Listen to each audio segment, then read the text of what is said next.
Nacirema are actually a very famous example in anthropology. Hundreds, even thousands of students across this great country are probably reading this same article, start their Intro to Anthropology class.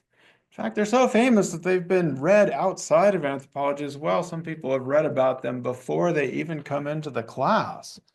Anybody read about these people before or know who they are? Seen them? None? Okay, got it. All right. Well, if you've seen these people before, maybe let people who haven't seen them before talk first. So, this study comes to us from 1956, so it's pretty old. It's 70 years ago around. So, we have to take that into account whenever we talk about an anthropologist who's gone off to study some people. We have to take account like what year it was, was it, where they were, what the anthropologist was. Here we have Horace Miner from the University of Michigan going off to study the Nacirema. So, some things that these people do might seem rather surprising. I was going to put strange, but I'm trying to be neutral here. But maybe we can think about it as strange, weird. What do you think? What seemed a little bit different or odd to you? Well, that is a great start of several things. I think some of the things you mentioned happen in this place that they call a Latipso, where you have those maidens attending. Yeah, all of a sudden things are going weird. All right, that's a great start. They think they're getting help. It's based on their belief that this thing that they're putting into their mouth or something is working, even if there doesn't seem to be really necessarily evidence that it's working. They just keep doing it. Yeah, kind of sadomasochistic society where they keep going back to these people who are prodding them and poking them, and they go to this person called a holy mouth person, and they prod and poke, and their teeth still decay, but they keep going back. Weird. Yeah, they are a little bit fixated on the mouth and the fascination with that, and a whole profession of people who only deal with the mouth and with teeth. Think about that's your whole life, your profession. That's what you do. And these people keep going back to them. And just a little update on these people.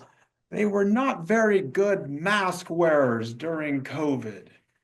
Because of that fascination with the mouth. They got very uppity about that. Just a little update on what happened to them 70 years later. I think it was called The Listener. And they're talking about their things that their parents might have done to them. And yes, they probably haven't been trained in this bizarre society yet. By the time you get to be my age, you're just, all right, do it. Yeah, there's definitely some huge social hierarchy going on in this society. Divisions between the people who have and the people who don't have. Yes, this is on page 506.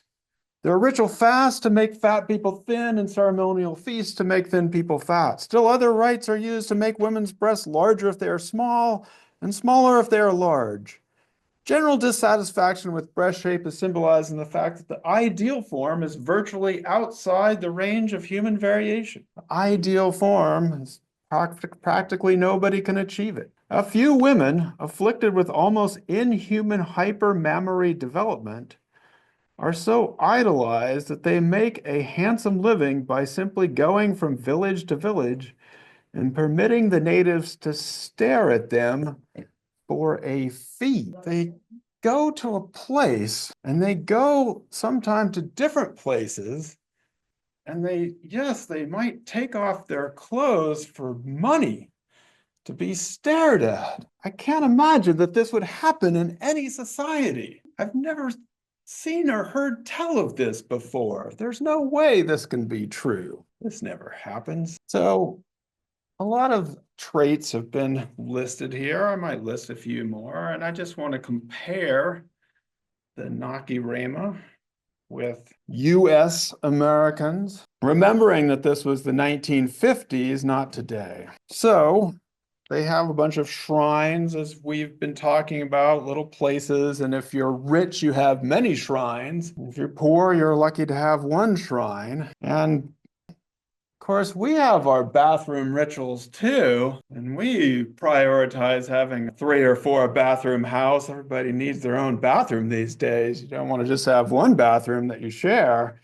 You have to have a few shrines in there to go in and scrape your face if you're a guy. What are you trying to do? Lacerate your face with a sharp edge to get that facial hair off. Go with that little, in the 1950s, it wasn't too far off from when toothbrushes were actually made out of hog's hair, and they'd rub them all around with those little potions and rub their mouth together. And we have the holy mouth man that they go to, and their teeth keep decaying. I went to one of these people before, and they keep prodding my mouth and they keep poking me. And then they're like, "Are you all right?" And I'm bleeding out, poking at my gums. Have you ever had to go through this where they're poking at your gums and they're giving you a number and they're yelling like 3, 4, 5? And if you hit 5, it's because your gums are in bad shape and it's just you're in total pain, and there's like,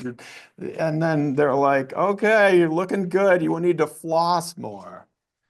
All right, got it. Right? This is why some people don't want to go to the dentist, because it seems like you do what they tell you to, and you keep going back, and then they just tell you need another filling, prodding at you and getting all that smile. The Latipso.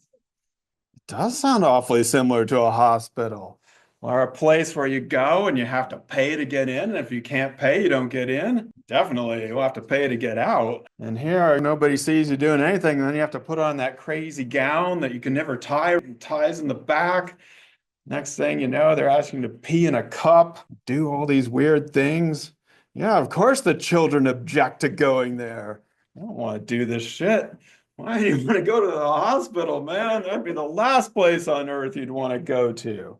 Yes. Where are these people from? This was on page 503. It was strange, their geographical area. Where are they from? Ah, yes, there they are at the top of the page. They are a North American group. They got it in North America, living in the territory between the Canadian Cree, the Yaqui, and Tarahumare of Mexico. A North American group somewhere between Canada and Mexico. Let's go on. That's what the heck were they doing in the 1950s, baking their heads? Has anybody ever seen this on TV or those movies? Those things that would come down on your head and fire and be like all warm, and it was like getting a perm or a styling or something. That's what they did back then. They had beauty salons and they'd have these.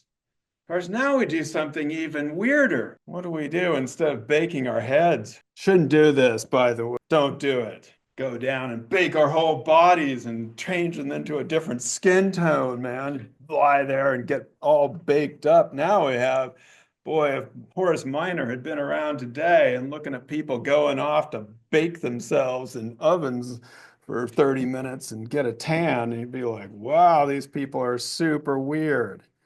Yes, it is true. The Listener is a strange relic of the 1950s when people really got into psychoanalysis and Freud, and you'd go every week, and the therapist was there to dredge out the memories of what happened to you as a kid and what your mom might have done to you. And then they'd be like, "Oh, yeah, you need to regress in your memories and all these things."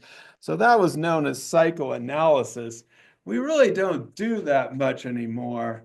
If you go to a therapist now, what do you get? Yeah, help or medicine. Now we have pills that you take, and you're like, "You can feel better with this. You're going to take this pill, you're going to get less depressed." Telling you about it. So, yeah, we don't do that dredging up every week, lie on a couch and talk about your mom. We do something else. We take little medicine. Of course, you have to adjust that and get the right script, but get yourself fixed. Yeah, there they were. Hypermammary development staring at people for a fee. There still is one place, I'm told, that you can do this in Oneonta. But yes, people can still go to different places and stare at other people for a fee. You have to pay. Have your dollar bills handy. So, ready for this? What's the point? They're Americans. It was a satire. It was trying to look at ourselves in the 1950s as if we were talking about a different society. There's a few clues, of course, the location. According to Nacirema mythology, their nation was originated by a culture hero, Naknesha, or Washington backwards, who was otherwise known for two great feats of strength, the throwing of a piece of wampum across the river Potomac and the chopping down of a cherry tree in which the spirit of truth resided. I don't know if they teach you that anymore about George Washington and the cherry tree. Yeah, it's characterized by a highly developed market economy. So this was Miner trying to wake us up to the fact that if we look at our own society from a different perspective, the things we do might seem pretty strange. Now, when we look back from 1956, I don't know if you've ever heard of the placebo effect. It's when you give people sugar pills versus give them something that they're trying out as a medicine, and you tell them this is going to give you the effect. And this can be measured. It has varying degrees of effectiveness, but basically it's been confirmed that the more you believe, your belief system in the medicine that you're being given has an outcome on whether it will help you. In fact, until they proved that antidepressants could work, nobody believed that they would work. But now if you give people sugar pills and tell them they're something like Prozac, they'll probably work almost as well. So we do have a placebo effect. That's meant to say placebo, but it says place. I have to fix that. Sorry about that. Back in the day, Miner said that the ideal female body form is virtually outside the range of human variation. Which if you looked at the Barbie dolls of the time, and if you took a Barbie doll from that time, which was the ideal, and you made the Barbie doll life size, it would not actually fit the necessary female human organs for normal development. So in fact, it would be impossible to reach the ideal of the time. Nowadays, this ideal body has been extended not just to the women, but to the men. We're trying to get the elusive six-pack, trying to get there and get those muscles into shape so that you can have the ideal stuff. I told you about the fascination with the mouth and why it was so hard to get Americans to wear masks. I have to say that the end part of this scares me because we're currently in an environment when people are not trusting science and not trusting vaccines and getting all weird about that.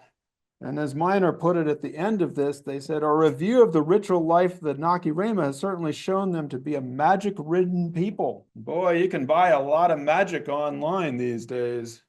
It is hard to understand how they have managed to exist so long under the burdens which they have imposed upon themselves. Well, here we are. We're still going. I'm scared of how long we're going to exist, but we'll figure it out. Anyway. The enduring point of this is to, again, try to challenge the common idea that our way of doing things is the right way, that other people are weird or strange by turning the mirror back upon us. So this is a very famous article. If you want to see, you can search for it on YouTube, and you can find this article and a little dramatic skit that these students put out, about 10 minutes long. It's fun to watch where they go through the same exercise that we just went through, but you can check that out.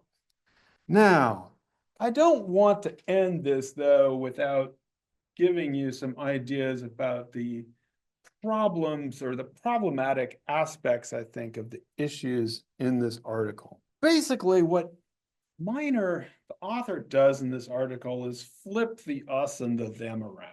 So we look weird to them, they look weird to us. But what he's not talking about is the fact that all people are actually interconnected. And in this case, He is using a bunch of tribal stereotypes, things that were basically co-opted from a colonial version of Native American societies, and he applies them to Americans in the 1950s who had spent a lot of time trying to get rid of indigenous peoples and get rid of Native American customs.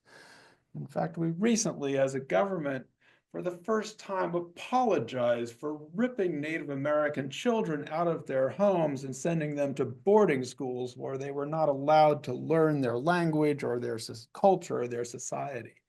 So it's kind of uncool in some ways to appropriate these same terms for the people that we would call the Nacirema.